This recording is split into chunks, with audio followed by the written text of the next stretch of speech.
নমস্কার, art love and life চ্যানেলে আপনাদের সবাইকে স্বাগত। আমি জেপি, আমি একজন আর্টিস্ট। আজ আমি আপনাদের শেখাবো কি করে লিচু আঁকতে হয়। আমি অনেক সহজভাবে শেখাবো যে কিভাবে লিচু আঁকতে হয়। তো বেশি কথা না বলে চলো কিভাবে আঁকতে হবে তা শেখাই। লিচু আঁকতে গেলে তোমাদের যা করতে হবে, গত ভিডিওতে আমি তোমাদের শেখাচ্ছিলাম আম আঁকানোর ভিডিও। সেটা হচ্ছে একটু ডিমের মতন করে করে নিতে হয়, তারপর হচ্ছে সেটাকে আমের শেপ দিতে হয়। সেম টু সেম লিচু তাই করতে হবে।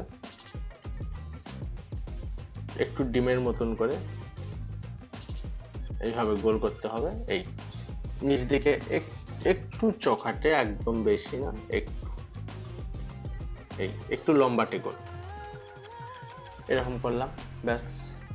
ইজি। লিচু আঁকানো অনেক সহজ। এর বাইরে গুলো এইভাবে দাগ টেনে দিলাম গোল করার পর। তারপর এই যে এখানে বটা দিলাম, এই টান দিলাম, এই একটা লিচি গেল।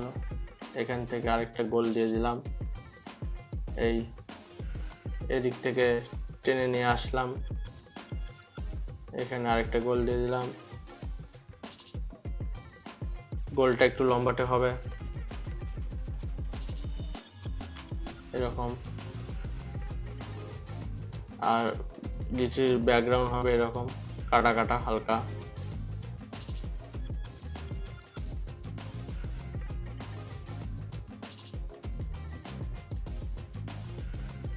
তিনটি লিচি একসাথে।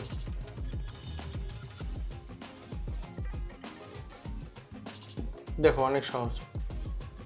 এখন একটা পাতা দিয়ে দেবো। লিচির পাতা একটু চিকন হয়, এই যে এরকম চিকন পাতা দিয়ে দিলাম। এবার আরেকটা দিয়ে দিই। দেখো হয়ে গেল, একদম সহজ। আমি আবার দেখাচ্ছি, একটা দেখো, এই যে এভাবে একটা গোল করে নিলাম, লম্বাটে গোল। যা লম্বাটে পারো না এরকম গোল করে নিবা, নিয়ে একটু লম্বাটে করে দিবা। এরকম গোল লিচিও হয়, গোল যদি এরকম করে দাও এটাও লিচি হবে। একটু লম্বাটে দিলে দেখতে ভালো লাগে, এই আর কি।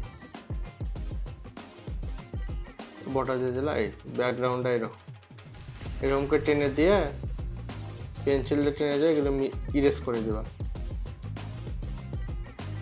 আর ভিতরে এরকম কাটার মতন দিয়ে দেবে। এই হলো লিচি, অনেক সহজ। এরপরে যদি তোমরা বুঝতে না পারো কমেন্টে অবশ্যই জানাবে, আর নতুন কোনো কিছু যদি শেখার থাকে তোমাদের সেটা কমেন্টে আমাকে বলবে। তো আজকের ভিডিও এই পর্যন্তই। আমি আসবো আবার নতুন কোনো ভিডিও নিয়ে। সেই পর্যন্ত তোমায় ভালো থাকবে, সুখে থাকবে, শান্তিতে থাকবে, সুস্থ থাকবে। সবাইকে অনেক ধন্যবাদ।